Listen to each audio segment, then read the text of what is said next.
ಈಗ ಯಾರು ಸರ್ಕಾರಿ ಅಧಿಕಾರಿಗಳೇ ಕೊಡ್ತಾ ಇರೋದಲ್ಲ ಇವರೇ.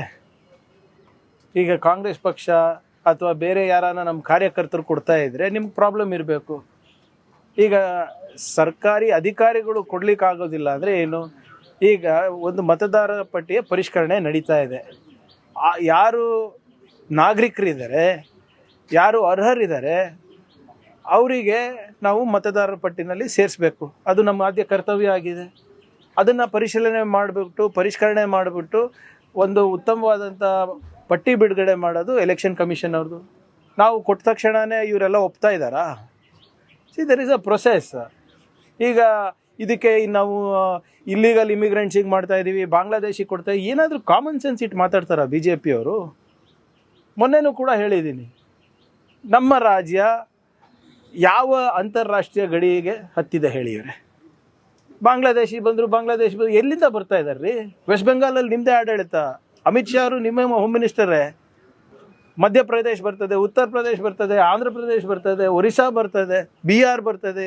ಮಧ್ಯದಲ್ಲಿ ಹೆಂಗೆ ಬರ್ತಾ ಇದ್ದಾರೆ ಇವರು ಬಾಂಗ್ಲಾದೇಶದವರು?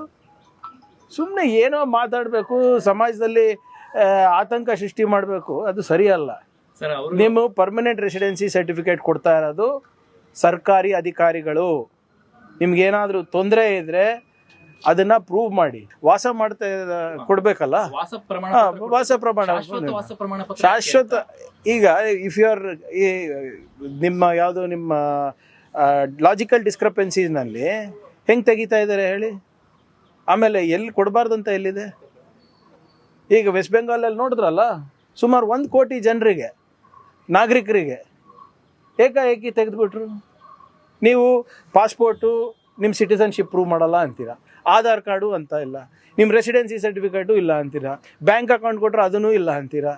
ಮತ್ತು what is your document to prove your citizenship? ಸುಮ್ಮನೆ ನಾನು ಹೇಳ್ತಾ ಇಲ್ವಾ, ಇವರಿಗೆ ಯಾವುದೇ ರೀತಿಯಾದಂಥ ಸುಳಿವು ಸಿಗ್ತಾ ಇಲ್ಲ, ಯಾವುದೋ ಎಕ್ಸ್ಕ್ಯೂಸ್ ಸಿಗ್ತಾ ಇಲ್ಲ. ಇವರು ಹೊಸ ಎಕ್ಸ್ಕ್ಯೂಸ್ಗಳನ್ನು ಸೃಷ್ಟಿ ಮಾಡ್ತಾ ಇದ್ದಾರೆ. BLOಗಳದ್ದು ಮಾಡಿದ್ರು, ಇದು ಮಾಡ್ತಾ ಇದ್ದಾರೆ.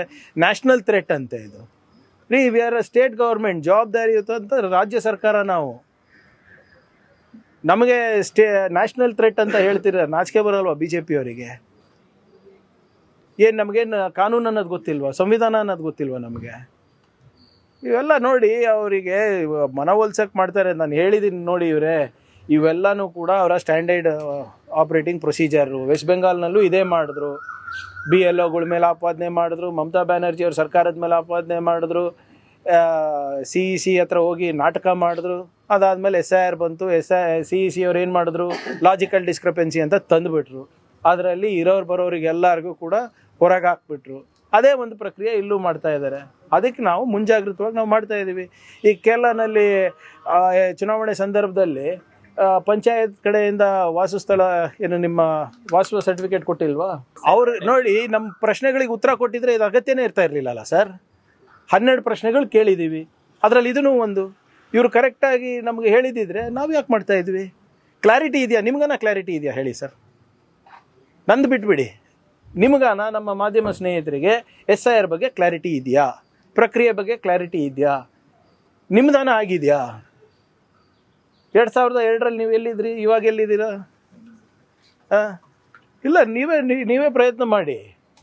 ನಿಮ್ಮ ಮನೆ ಸೊಸೆ ಎಲ್ಲಿದ್ದಾರೆ?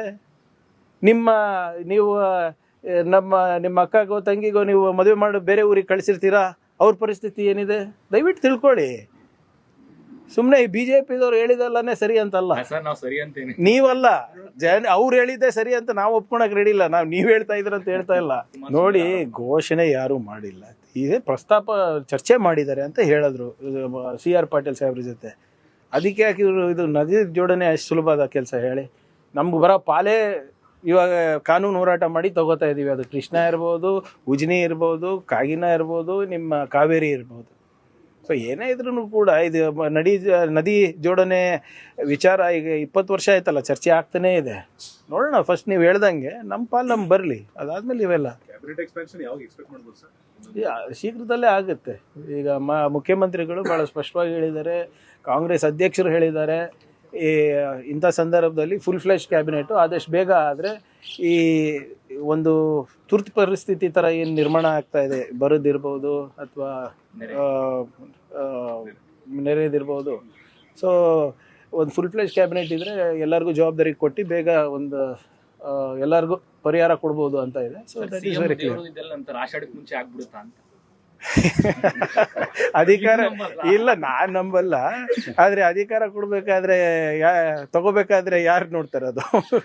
ಬಟ್ ಇದಕ್ಕೆ ಸಂಬಂಧ ಇಲ್ಲ ಇವರೇ. ನಮ್ಮ ಜವಾಬ್ದಾರಿ ನಮ್ಮ ಜನರಿಗೆ ನೋಡ್ಕೊಳೋದು, ಆಯ್ತಾ. And it has nothing to do with ನೀವು ಹೇಳ್ದಂಗೆ ಆಷಾಢ ಇರ್ಬೋದು, ರಾಹುಕಾಲ ಇರ್ಬೋದು, ಯಾರ್ಯಾರ ಭಕ್ತಿ ಮತ್ತು ಯಾರ್ಯಾರ ನಂಬಿಕೆ ಅವ್ರಿಗೆ ಇರ್ತದೆ. But it should not affect governance ಅಲ್ಲ.